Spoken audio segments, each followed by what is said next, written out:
दोस्तों, आप चाहे न्यूयॉर्क में हो, दुबई में हो, सिंगापुर में हो या फिर दुनिया के किसी कोने में, दिल से हम सब हिंदुस्तानी हैं। हम सबके दिल में भारत की मिट्टी की खुशबू है और भारत की तरक्की की धड़कन सुनाई देती है। आपके मन में भी यही सवाल आता होगा, भारत इतनी तेजी से बदल रहा है, मैं कैसे इसका हिस्सा बनूं, कैसे यहाँ की तरक्की में शामिल हो जाऊं और अपने पैसे को सही जगह पर लगाऊं। तो दोस्तों, ये वीडियो आपके लिए बहुत खास है। नमस्कार, मैं हूं आपके साथ संध्या बिष्ट और आप देख रहे हैं द इकोनॉमिक टाइम्स हिंदी।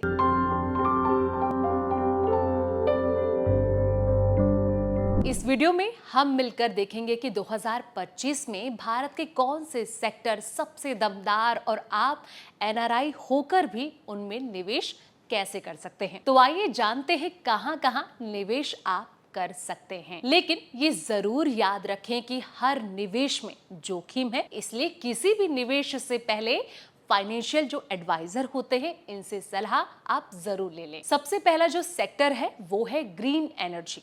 सबसे पहले बात ग्रीन एनर्जी की करते हैं।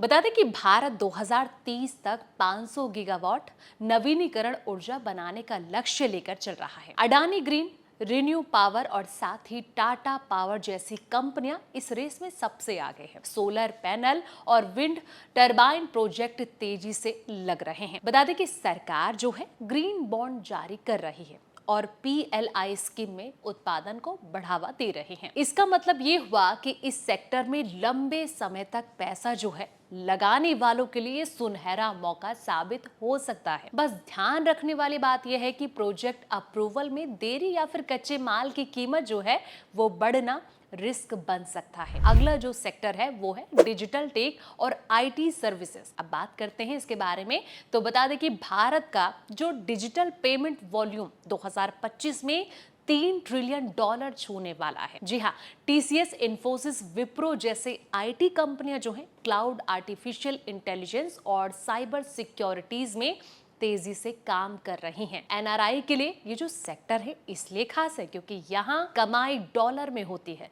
बस ध्यान दें कि अमेरिका और यूरोप में मंदी आई तो इन कंपनियों के जो ऑर्डर है वो स्लो हो सकते हैं। दोस्तों, तीसरा सेक्टर है banking. HDFC bank, ICICI bank और कोटक महिंद्रा बैंक की बैलेंस शीट मजबूत है। क्रेडिट ग्रोथ करीब 15 से लेकर 16% की रफ्तार से बढ़ रही है। फिनटेक कंपनियां UPI पर नए सॉल्यूशन ला रही हैं और ऐसे में गांव-गांव तक जो है डिजिटल पेमेंट पहुंच चुका है। हाँ, ब्याज दरें जो है वो अलग बढ़ी तो मार्जिन दब सकते हैं, इसलिए बैलेंस देखकर ही आप जरूर निवेश कर सकते हैं। चौथा जो सेक्टर है वो है रियल एस्टेट। जी हाँ, 2025 में मिड सेगमेंट हाउसिंग और कॉमर्शियल प्रॉपर्टी की डिमांड जो है वो तेजी से बढ़ रही है। DLF, गोदरेज प्रॉपर्टी और साथ ही NBCC के नए प्रोजेक्ट आ रहे हैं। RERA और डिजिटल रजिस्ट्री से पारदर्शिता भी बढ़ी है। ये NRI के लिए बढ़िया है, खास करके अगर आप रेंटल इनकम चाहते हैं। ध्यान रहे कि ब्याज दर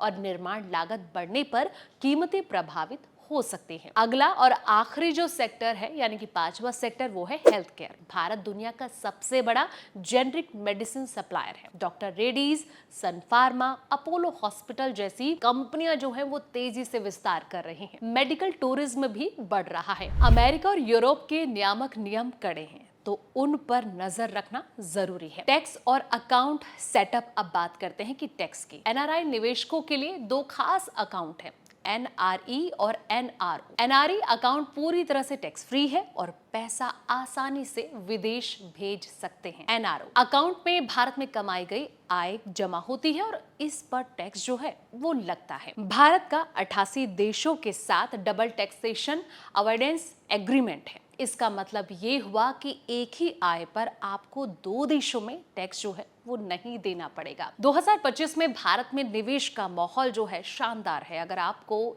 ये वीडियो मददगार लगी हो तो इसे अपने दोस्तों, परिवार और साथ ही उन सब NRI साथियों तक पहुंचाइए जो कि भारत से जुड़ाव रखना चाहते हैं। बस यही सेक्टर चुने, रिस्क को समझें और लंबी अवधि के लिए निवेश करें। याद रखें कि हर निवेश में जोखिम है, इसलिए फाइनेंशियल एडवाइजर से सलाह आप जरूर लें।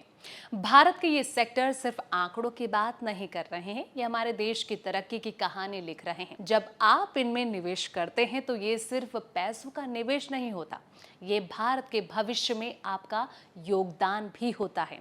अगली बार फिर मिलेंगे भारत की प्रगति की नई कहानियों के साथ। तब तक जुड़े रहिए, सीखते रहिए, निवेश करते रहिए, क्योंकि हम सब हैं दिल से हिंदुस्तानी।